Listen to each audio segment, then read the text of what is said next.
Hey everybody, this is Pastor Brandon with our next episode of the Fandom Pastor.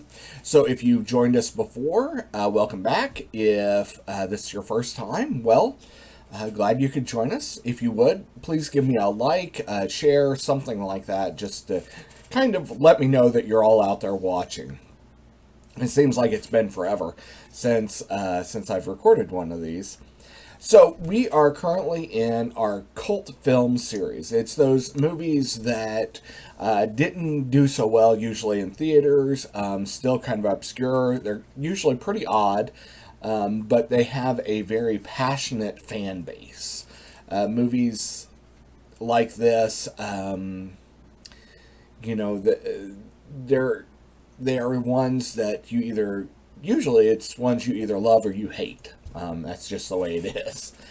So we have been, again, going through this cult film series. We just finished up a kind of a subsection of that about cult Christmas movies, and now we're going back into kind of the regular, which I don't think you can call any cult film regular, but normal is not even a term either that can ever be used. But anyways, we're going into this one, and this one, the clue I gave was film famously has one of the longest fight scenes, continuous fight scenes.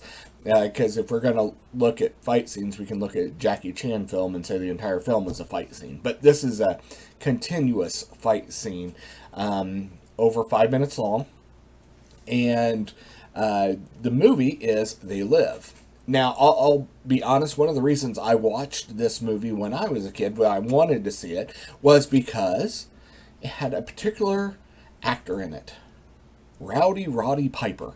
He was a wrestler when I was growing up, and it was just cool to see a wrestler in a movie. Now, he plays this character named Nada, who is just kind of this wanderer. He's somebody who just kind of travels around, and he discovers this pair of sunglasses that allows him to see the world as it kind of really is. So he's walking through the streets of LA, and Nada notices that like the media and the government have put all these subliminal messages all over the place.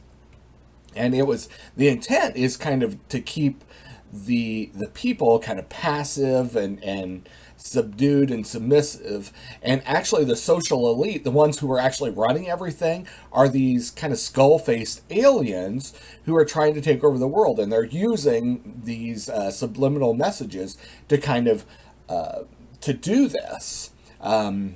He eventually meets a quote-unquote friend, and they have that big fight scene, and they eventually join together with some others to fight off these aliens. Now, the trailer is linked below, and it is an odd one. Again, it's just one of those weird movies. It's a sci-fi movie. It's really pretty interesting. And in this movie, Nada is trying to get everybody to see the truth, but nobody wants to. And it's kind of easier to stay the way things are. And people have been lulled into this false truth. And I think that's really relevant, because I see us as a world doing that as well. We've been lulled into this false truth that we have to go along with everyone else. We have to be complacent. We have to follow through and be what we are called to be by the world, by humanity, by our parents, our family, our friends, whatever. So Paul he talks about this in the book of Acts. There's an interesting interaction in Acts chapter 24, verse 25. And Paul is talking about righteousness and self-control and the judgment to come. And then this guy says to him, well, that's enough for now. When I find it convenient, I'll send for you. So as a prisoner of Rome, Paul is now in this place, and these false charges have been placed against him, and he has to go to the governor, Felix, who is this guy who knows a lot about the Jewish religion, and he knows what the way is, which the way was what Christianity used to be called. It means a follower of Christ. And he knows all this because his wife is actually Jewish. And Felix knows about Judaism, he knows about the way, but he's not a follower of God. And so he's the one that is, talking to Paul, and he's like, no, I don't want to actually hear about that just now. When it's convenient for me, when I get comfortable, then I'll talk to you about it. And so the problem is, I don't think many of us can put ourselves in the place of Paul. Many of us put ourselves in the place of Felix. We're not ready to hear the truth. Not just yet. It's hitting a little too close to home. It's bringing to light too much of our own issues, our own problems.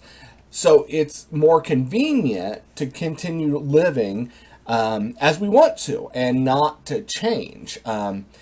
We don't care about justice. We don't care about those who aren't directly related to us. We're not concerned about the truth as a whole. We're more concerned about going along with the crowd. And so God has called us to be truth seekers.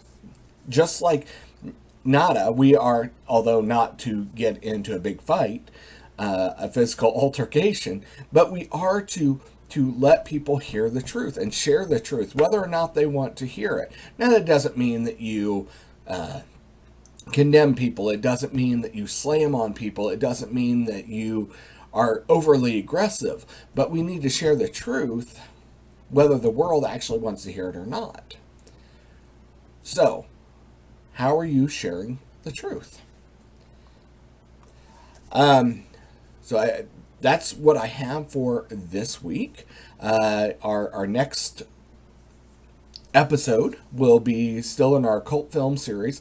I had a whole bunch of people share with me a bunch of different cult films, and I'm going to do probably most of them. I might come back and hit a few more later. But the clue for next time, in 2 weeks, we'll have our next episode. This film is a mockumentary, and it's about a band who has a lot of trouble with their drummer. So, thanks, God bless, and you all have a great couple weeks.